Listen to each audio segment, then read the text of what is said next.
Hi everybody, and welcome to another episode of On Air with your host Owen, me, and also joined today by the fabulous Jenny Brennan.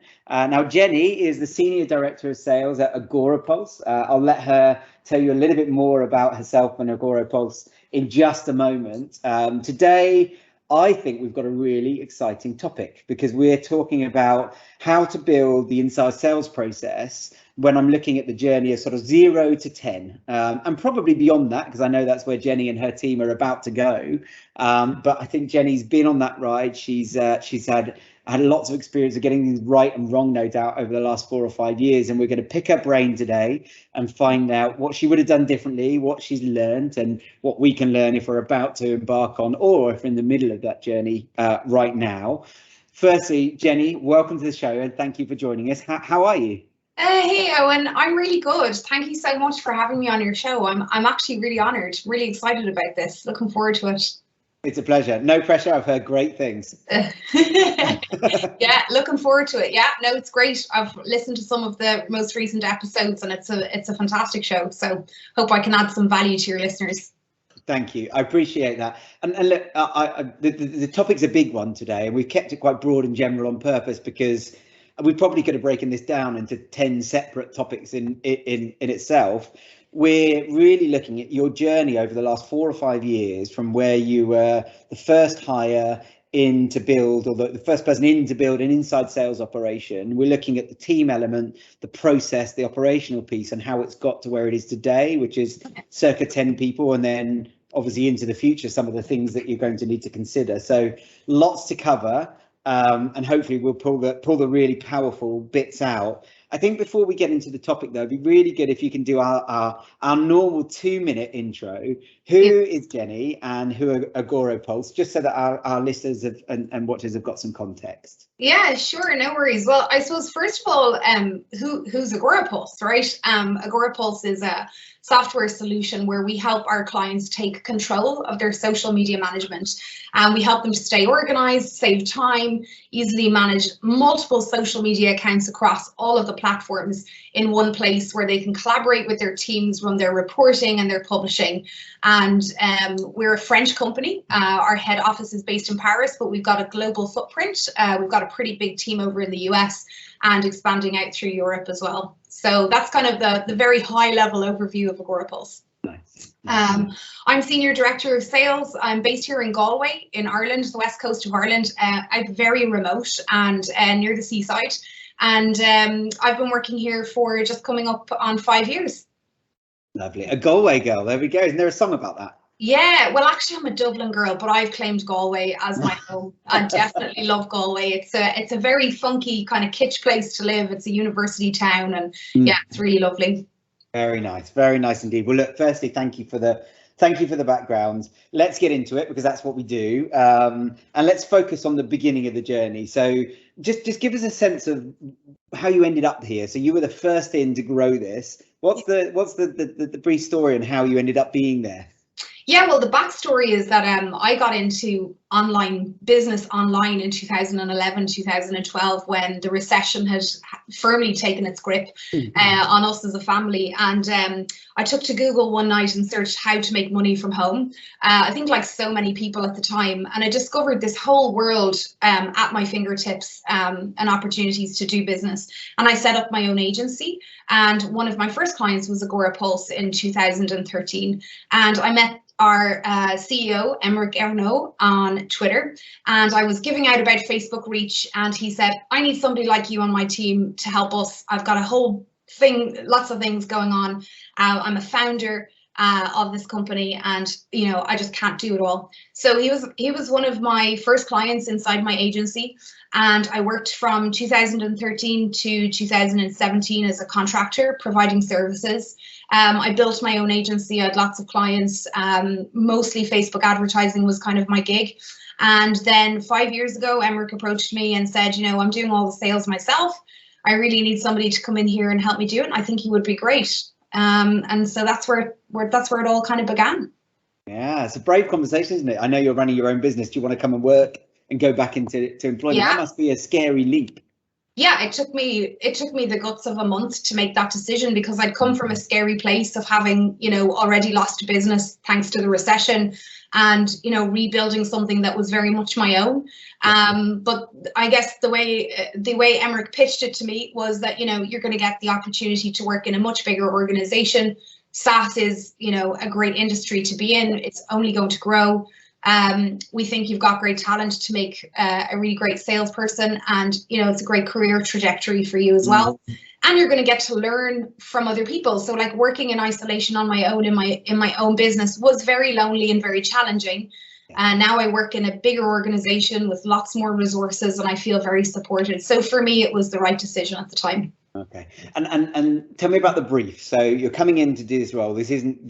I'm guessing it wasn't just about come in and be an individual contributor alongside me and create revenue, but there was a brief to build out a team and an operation there by the sounds of things. Yeah, and to be honest, it was pretty loose in the beginning. It was, it was a very much Emmerich and one of my colleagues, Sebastian, who's our head of product, and a few other members of the team, we were wearing many hats. The team members were wearing many hats, and sales was a big part of that mix of what people were doing inside their jobs. And so the real mission when I first came in that first 6 months was, just establish the IC role, like just literally talk to as many prospects as you can, and to learn as much as you can about the people that were driving through inbound, because obviously we're self-serve, but we also wanted to find out, more about the people who were going to buy from us and who were buying from us.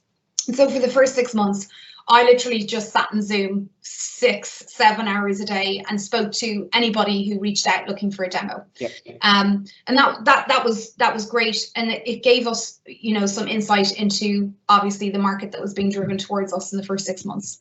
Yeah, it's interesting. You started with inbound, so you obviously had a demand strategy of some sort of driving inbound already. It feels unusual somewhat, because quite often I talk to companies who they master outbound before they master inbound. Was it that way around for a reason? Was it the founders that just were that way inclined and they already knew how to nail that part, and therefore they went to what they need? Okay, fair enough. So you came in with that momentum already.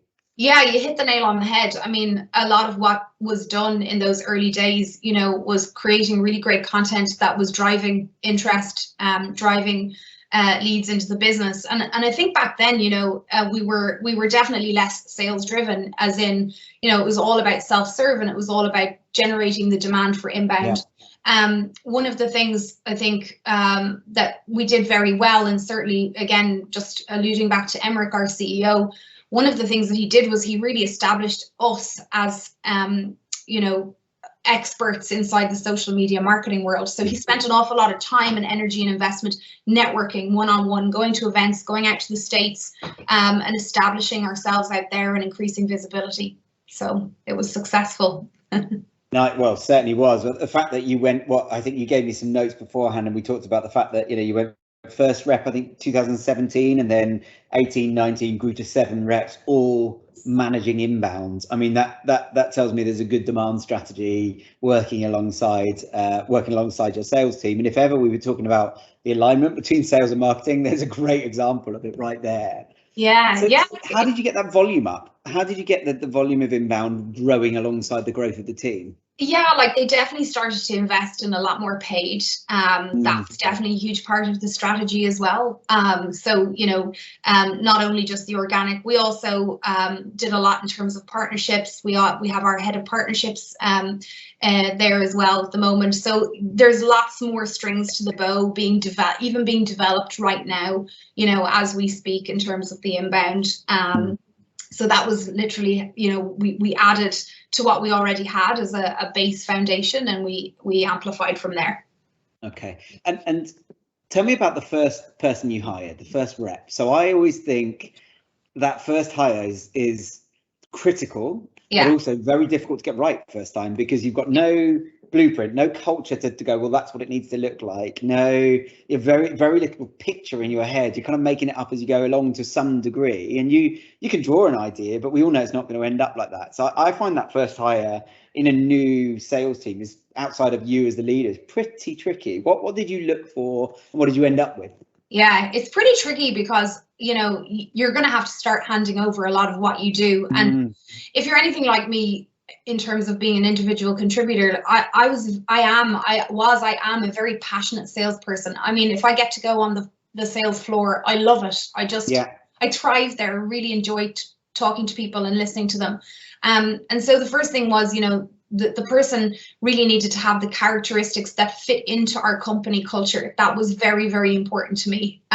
Someone who was going to get where we were coming from and wanted to be excited about the journey that we were going on. And so we started by actually working with an awesome agency in the US called J29. We met a guy there called Jacob, and Jacob created lots of video for us, and he was doing lots, again, a little bit like myself, he was doing a lot of outsourced work for us as a company. And I just loved his energy, his enthusiasm. He loves social. He's very knowledgeable on our tool anyway, and it was a very natural progression, and I basically headhunted him. So you knew what you wanted by the sounds of things. I love that. That. Yeah. And then the 1 to 7. So I know we're jumping a bit here, but I'm just trying to understand, as a leader, you're building this out within the organization for the first time. What are some of the compromises maybe you had to make on that journey, and maybe some of the tweaks and adjustments you had to make along the way compared to what you thought it might look like on that journey? Well, it was really challenging, Owen, because I had to learn so much. Like I'd never built a sales team before. I'd never led a sales team before. I didn't even know what scaling was going to look like. So I had to spend an awful lot of time, obviously, learning and immersing myself, spending time with, you know, coaches and things like that. But what we did in a number of the markets was we have 3 individual contributors who not only do sales, but they also provide support and customer success as well.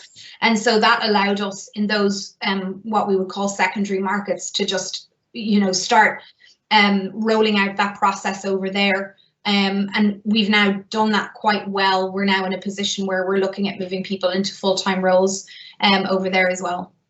Nice.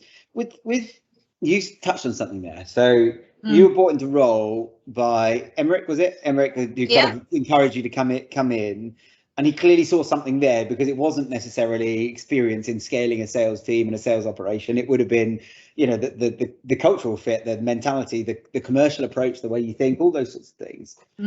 I talk to a lot of people who end up in a seat where they're growing a sales team for the first time, either because they naturally do well and get promoted quickly within an organization and they've got that right cultural fit and the founder trusts them and really buys into them, or because they are the founder and they've built something and they're now having to grow that sales team themselves for the first time. For you in that seat, being somebody doing it for the first time, but, you know, at a reasonable speed, were there any, or maybe I should ask, what were the big surprises? So you never built or led a sales team before. Now you're in there doing it. Were there any things that jumped out as going, God, I didn't realize that was going to be the case, and hadn't underestimated that or overestimated this? There things that stand out for you? Yeah, like everything was a surprise. I didn't know anything, basically. Like everything is a surprise, you know. And I think the thing about it is like really bringing it back to like your self-awareness. I suppose I don't know, because I actually have never even asked Emmerich this question. Maybe it's just the fact that I'm entrepreneurial. I'm very driven. I love to succeed. I'm very passionate about the people that work here. I'm really passionate about our product. I really believe in it. All of those things were really, really important for me, and I think he saw that. I would say that I probably didn't hire, you know, my second rep quick enough. I would say that I carried an awful lot of the individual contributor role on my shoulders because there was a fear of letting it go, if I'm really honest and vulnerable about it. There was a fear of letting go and handing over, because the truth is when you bring on a new team member, there's that ramp up time where things can go a little bit wonky for a while. But you know, again, it's all about understanding that. Like, you hire someone, what kind of person do you need to hire? How long is it going to take to ramp them up? What do they need to, where do they need to be at on that trajectory so that you can look into the future? And for the first kind of 2.5 to 3 years, I had no idea how to look into the future. I had no idea whatsoever. I wasn't even hugely aware of it until, again, it's like you go on this learning trajectory of reading and listening and, you know, connecting and networking with people who are already done where you want to go. That's the biggest piece of advice I ever give to anybody wanting to lead themselves or a team. find, you know, I think it's old advice, but I mean, find the person who's already done it and hang out with them and ask them questions. And most of them are really helpful because they know where you're coming from. Yeah, absolutely. Look, old advice is still good advice because it's old for a reason, because otherwise it'd be forgotten advice, I'd imagine. So we need reminding of these things. Interesting, you touched on something there around not hiring your second rep fast enough, but also just alongside that, the notion of, as a leader who's done the individual contributor piece as part of that role, the hybrid, getting out the way to some degree is clearly critical. So what was it that stopped you hiring that second rep earlier, so to speak? You remember?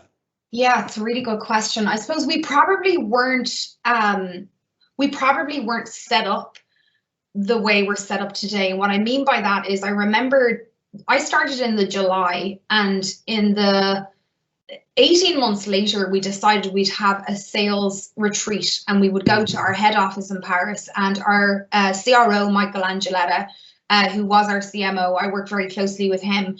We decided we would go and have like an intensive week where we would literally download, like, what's the process, who are the people we need, and what's the reporting. And to that point, we hadn't done that. So that gave me an opportunity to stand back from the day-to-day of, you know, running a sales team and actually look at what do we really need to do to scale and grow the business. And it's really evolved. And like at that time, it was all about inbound. The conversation around outbound hadn't even started at that stage. It was all about, you know, we know that demand gen is going to drive more leads. We're going to need more people. Conversations like, what's the capacity of a rep? How many calls a week can they do? I didn't really know at that stage. So like we'd know really detailed tracking all the way through the funnel. So if I could go back to like 18 months in, I would have done all the things I'm doing now back then. Yeah, but you didn't know about them, so I didn't know any better. Yeah, so you know what you know, and you don't know what you don't know. Yeah. Yeah, I agree. And the getting out the way thing, those are my words, not yours, but I think you know, I've been through that where I've held on to the individual contribution, and partly because you enjoy it as well. And it's dangerous, isn't it? Because you do, but actually realize that things are then always to your standards as the first person in, and you find your nose in everything. You're trying to get in the way and find out more, and you need to let people have the freedom to learn and make mistakes, just like you did to get through that process. Why is that so difficult for us? Is it, there must be human traits that just stop us letting go of that control and keep us in? I think I'm a control freak, to be honest. You know, I think, you know, I've gotten much better in the last year and a half, and I really am focused on more listening rather than telling, and more understanding what empowers each individual, because that's also very different. Like what empowers you and what empowers me could be two completely different things. And as I am moving to find my own leadership voice and my own culture and my own style, I'm bringing myself right back to like, what would I have liked as an individual contributor, and then asking questions of my team to make sure I'm on the right track with what they need and what they want. So how did you work through that? So how did you find comfort in letting go? I've been there. I know it's difficult. You have to consciously stop yourself doing things. Maybe it's responding to that email when they should do it, or, you know, to a client, or maybe it's you want to give advice on how to deal with something, but you need to let them go and do it their way. But it's not easy. What did you have to get through, and how did you achieve it? One of the ways in which I've achieved it is I have a really amazing sales team, genuinely. They're radically candid with me. They tell me when I'm micromanaging them. They're able to put up boundaries. They're able to say no. They're able to communicate with me in a way that's, you know, helps me to help them. And that shows me that I have their trust, which is fantastic. And if, to be honest, if it wasn't for them and them bringing these things to my awareness, I'd probably be stuck back micromanaging still. You know? But okay, so there must be something in the fact that you're hiring people like that. Is that something you consciously gone out and looked for? Is it just the way the culture has organically become? Did somebody stand up one day and go, Jenny, we've got to be honest with you? Like, how did that come about? It's very much the core of our culture, you know, our organizational culture. Again, you know, our CEO and our CTO, Ben and Emmerich, like, and all of the executive, you know, I think it's really been a team effort. Our company culture is really important to all of us, and it's finding that united front and encouraging a culture of like no fear. You have to feel like, if something's not going right, that you can say it. It's not, it's not about ego, collaboration without ego, kind, helpful, considerate. That's very much our core culture at Agorapulse. Yeah, interesting. Really interesting that you've got a theme there. It's obviously hiring the right mentality of people that can then give that feedback. And what I like about that is the fact that we're not talking about downwards feedback. We're talking about, in this case, upwards feedback, to say you've got to change, and you've got to change to help me be the best I can be. And that takes some bravery as well to do that. So no, really, really nice to hear that happening. And I just want to go back to this hiring fast thing, or hiring too slow in the case of your second rep. What would you say to somebody who's building out a team and has that nervousness about hiring the next 1, 2, 3 reps, and is looking at the P&L and going, oh, the cost of that, but also, if I do the opportunity, would you always push them towards doing it, or are there a couple of considerations that would help you make the decision again? Yeah, I suppose you need to have that level of predictability around, lead generation, whether it's outbound or whether it's inbound. You got to have that predictability right for a start. And the other thing is that, there is an element of trust in letting go, and faith, that it is the right thing to do for the business. Because if you keep it the way you're keeping it, i.e. to yourself or to a small number of people, how is it ever going to grow? How is it ever going to have the opportunity to grow? And what's the worst thing that can happen? Maybe it doesn't work out. Maybe you hire the wrong person. You're going to learn through that experience. It might be painful at the time, but you'll come out through the experience the other side with new knowledge and fresh perspective. And I think the quicker you can learn to do that, again, with no ego and with a sense of humility, you'll be able to move much, much quicker through things. So again, the version of me today would say that to me 2.5 years ago. What's also interesting is that you've always got a ramp time with reps, leaders, whatever, and you've always got somebody will leave at some stage, or be promoted, or go sideways, or decide it's not for them. And that notion of hire fast, but also over hire to some degree when you're growing, because things, you have to have a tolerance for failure. Things fail in the process, and if you are working on a plan that relies on every part to be right at all times, then you're setting yourself up to fail in your own control. And I think I'm staying on it because I think it's a really critical point. When you're growing a sales team out, you've got to be prepared to move a little bit faster than you're comfortable with sometimes, and you've got to be prepared to hire 2 people where you maybe only thought you wanted 1, because you're allowing for either something going a bit faster or maybe some redundancy in the process as well. And that's not always a bad thing. You went from 1 to 7, all focused on inbound. How did the culture shift in that time? Because you talked about Agorapulse having a clear culture, and I think kudos to you on that. You've talked about the type of people, but within that team, there's going to be a subculture, because that's the notion of growing teams within teams. How did the culture shift when it went from you and 1 other to you, 1 other, and 5, 6 others? I'm guessing there are some clear changes that you see. Yeah, I mean, do you mean in terms of the people or in terms of the sales org? The sales org. So the sales org, your team. Certainly I've seen in the past when growing sales team, the culture shifts and changes as it gets bigger. You don't want to lose the core DNA of it, but you have to allow some degree of flex and change and just the culture shifting, because you've got different people coming in and contributing to it. Yeah, well, the culture has changed a lot since the beginning of this year, because we, for the first time, have a very defined and definite sales forecast for the next 18 months to 2 years with very specific targets. That changes your culture immediately. If you have an inbound team where, okay, we had targets, but we actually, the way we compensated our team was base pay up until, last year. We introduced forecasts, we introduced a compensation plan.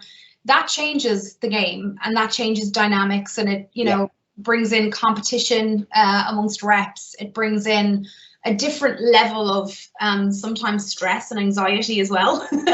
And again, we're all learning. The majority of us are still learning how this is all working. And so a huge part of that has obviously has a big part of that has been to bring in consultants to help us, again, people who've done that, been there, have the t-shirt. And that's been massively helpful to me in the last number of months, because I don't have any more time to waste, if that makes sense. Yeah, it does make sense. Yeah, so those kinds of changes, and they're pretty big, they do change the culture. And so what I'm finding as a coach and as a leader and with my team is the conversations I'm having with people are very different. You know, they have a genuine care for, you know, how we're generating the demos for them every week, where are they coming from, who are they, what are the best ones, and the conversations are definitely changing. But at the very core of all of that is the company culture that still very much exists. So we've got this journey of sort of you up to 7 people, all focused on inbound, and then in 2019-20 year, you started to look at outbound as a channel. What triggered that thinking? Was it we're reaching scale now, we're reaching the ceiling on inbound, or was there a desire to open new channels, or what drove that thinking? Yeah, I mean, we want more.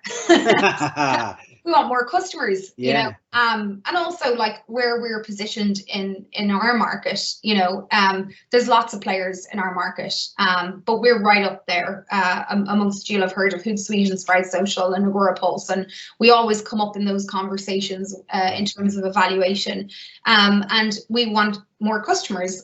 We want to grow the business, scale the business. We also we did raise some money about, 2 years ago now. So obviously there's an interest there in terms of growing the business and bringing it on its next phase of growth.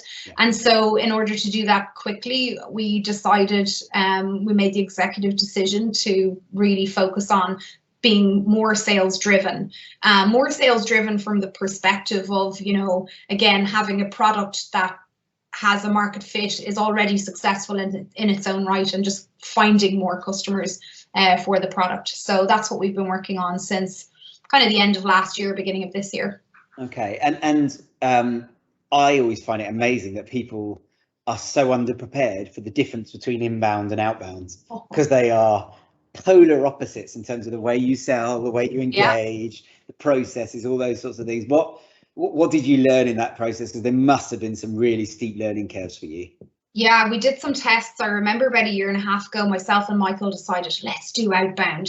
And I remember at the time, you know, a lot of the thing that you would hear in the industry would be like, you know, unless your ASP is 10 grand a year, forget it, don't go near it. It's crazy, it's madness, it's not going to happen. So we kind of resigned ourselves to that in a way at the time. But I was still hearing other conversations happening in SaaS companies who were of a similar ASP to us, you know, the 6 to 10 grand a year. And they were starting to do more outbound in very lean ways. And it was really interesting to me. And I was like, maybe we could like not do what the industry says and just do it anyway. And so we did, and it was, you know, it was a bit of a flunk because we automated the whole process. We bought lists, you know, we probably made every mistake that everyone who's ever gone to do outbound has done before.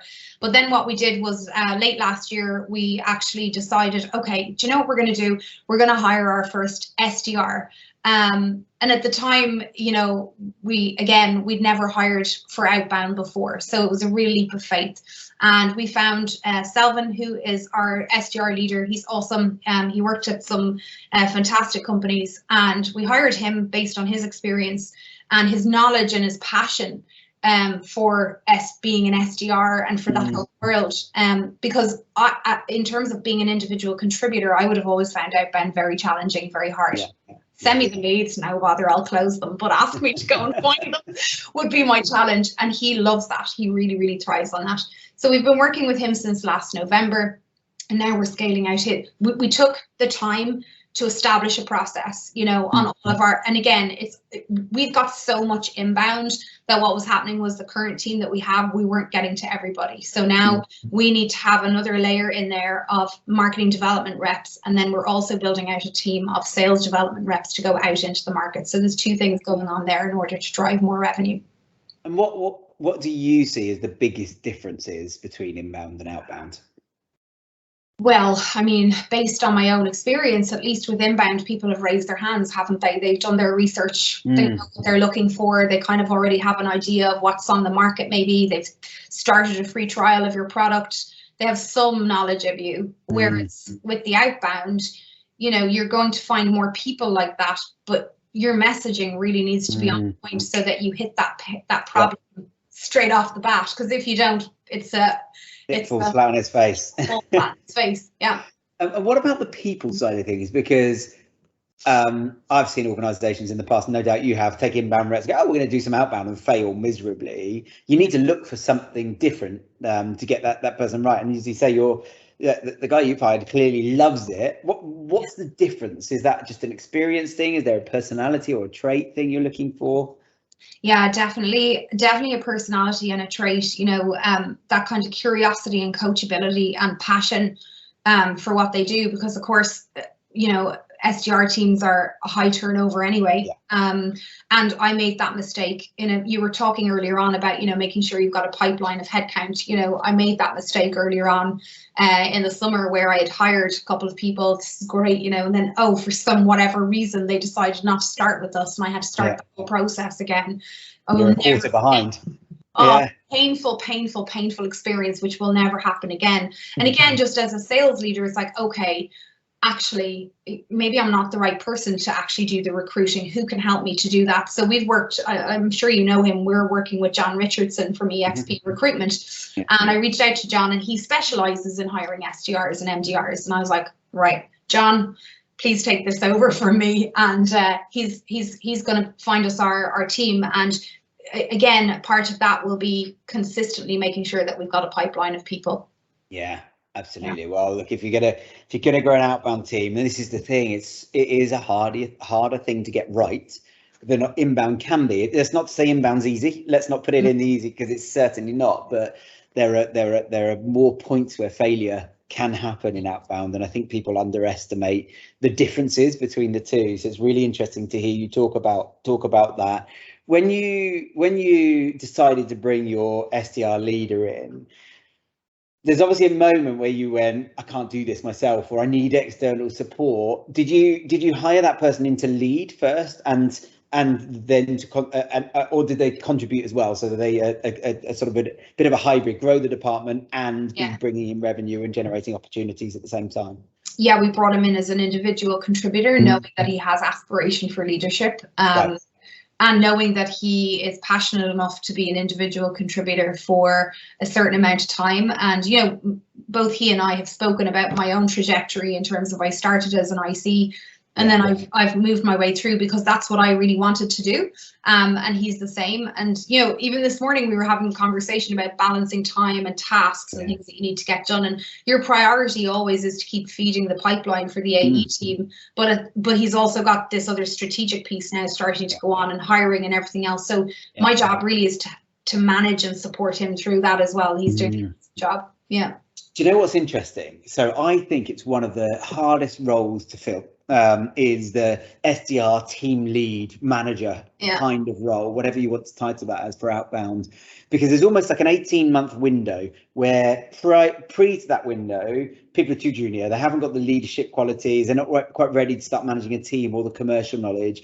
After that window, they're already in role, and there's a little window where you have to get them. I see people hire way too senior there, but people who've been there 3, 4, 5 years who want to go on to something else, but actually aren't prepared to roll up their sleeves in a startup, because that's what that is. It's a new startup operation. Or people who are too junior that are individual contributors, maybe a year or two's experience, have got something about them, but they haven't got the commercial acumen, the commercial awareness, the maturity to go and build out an operation and a team. Quite hard to put somebody in that window. So it sounds like you've done well to find somebody who's right at that stage of career. I think we were just lucky. Yeah, I think we were just lucky. But we know that from the things that we've done in the past, is that the majority of the leadership in this company as well have started in the IC roles. Yeah. We know that, like, for us, that's very important, is that even today, excuse me, even today, you know, my EU rep, Jared's gone on his holidays, you know, I have to be prepared to do calls for him, back him up while he's away, help him hit his numbers. You know, I'm prepared to do that today, no problem. Yeah. And I think, you know, you'll do what you need and you'll do what you can to help your team to win at the end of the day. And I think rolling up your sleeves, regardless of how high you go, is really, really important. Brilliant. So we're coming towards the end. I want to just see if I can get I'll say three, but if you've got four or two, I don't mind. Go three things that across that 4 or 5 year journey, if somebody was about to embark on that, what are absolute musts? So three things you've got to do, and maybe three things that you did that you'd advise people to not do or to avoid. See if you can come up with some for us. Yeah, I would definitely think about three main areas. I would definitely think about the people that you think you're going to need. And then I would think about the people who you haven't thought that you need. Then I would also think about your process. Think about what your process looks like today and ask yourself, if you bring in 1, 2, 3 more people, what are you going to need to do in order to roll that out and train them to be able to do that quickly? Because again, you're not scalable, your time isn't scalable, you need to come up with a system. And then reporting, and making sure that you've got something that isn't in a million different places. You know, you've got to have something. I would start with something very simple and very succinct that gives you an identification that you're moving in the right direction, and again, that it's something that's scalable. All too often, I've done it myself and I see other people overcomplicate all of this. It's really simple. You have a revenue number that you need to get to. You have your 4 or 5 metrics in between to make that happen. Keep it simple. Would be my biggest piece of advice. Yeah. Brilliant. Love that. And anything that you look back on, maybe the top couple of mistakes that you've made along the way that you're like, just don't do it, guys. Just avoid it as much as you can. Don't wait too long, don't wait too long. Like if you're having a conversation about maybe hiring another person, just go and do it. If you, especially, I mean, how I knew that needed to happen was I was maxed out, right? I was absolutely slammed, and then people were coming to our site and they couldn't get a booking, and they were, getting frustrated and they couldn't talk to somebody. So, once you start hitting those ceilings and your reps start hitting those ceilings, you want to be able to get out ahead of that. Yeah, and it sounds like you've touched 3 or 4 times on this, getting external support, external consultants to recruit, I see a lot of people in that early stage trying to absorb, we'll do it ourselves, we'll do it on the cheap, that sort of stuff. And it sounds like you've really benefited from bringing experts in around you. Yeah, hugely. Like, it's something I've always been really passionate doing anyway. Like 5.5 years ago, I started on a personal journey of personal development and coaching and stuff like that. And so I've just brought that into my career. I have to give him a shout out. I've worked with Justin Welch for the last year, and he's been fantastic. He's really helped me move from that kind of middle manager role into how I have to think differently now as a sales leader, and that's been fantastic, and it's a lot of fun and scary. It's good to be scared every so often and push yourself to be the best you can do. But also hanging out with your peers, right? Like hanging out with people who are, or even maybe they're a role ahead of you. Like maybe you're an AE and you want to be an inside sales manager. Where are they hanging out? Go and find them, those communities. Again, I joined Scott Lisa's community in the US, and it's all, heads of sales, VPs of sales. And I stay up until midnight to attend that. But it's great because I get to talk to other people. It gives me validation, ideas, support. And, because most of us haven't done these things before, and we need help and the support. And it's actually okay. It's okay not to know all the answers. So get the help. Yeah, it's interesting because we feel like we're the only people that don't know the answers to things, but everybody else is making it up as they go along as well, aren't they, most of the time? So I think it's a good, it's a good reminder. I think that's wonderful. We've pulled a lot out. What's next for you guys? What's next? What's the next big challenge for you? Yeah, sales driven, the next 18 months to 2 years is like we're in this I call it, like in my head, I call it the incubator. We're in the incubator now.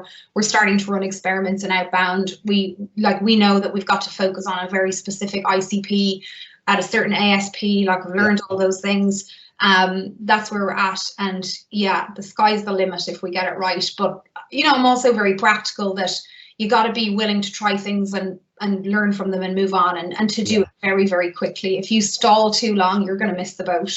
Yeah, absolutely. Well, look, thank you so much. It's been a real pleasure talking with you today, and getting your learnings and your experiences from the last 4 or 5 years, and thank you for being so honest and so vulnerable about some of the things that you didn't know as well, because it's not easy to do that in public. So very much appreciated. So who should get in touch with Agorapulse? Who are the people that could benefit from it, and how can they get in touch with you guys? Yeah, well, I mean, we work with many brands, franchises, and agencies. Agorapulse.com is our website. And if you are a business that has a team with multiple social profiles managing your visibility online, then definitely get in touch with us. We'll be able to help you. Amazing. Jenny, thank you very much for coming on air. Really appreciate your time and your input. And we'll hope to have you on again sometime in the future. Yeah, it's been a pleasure hanging out. Thank you so much. Thank you very much. All right.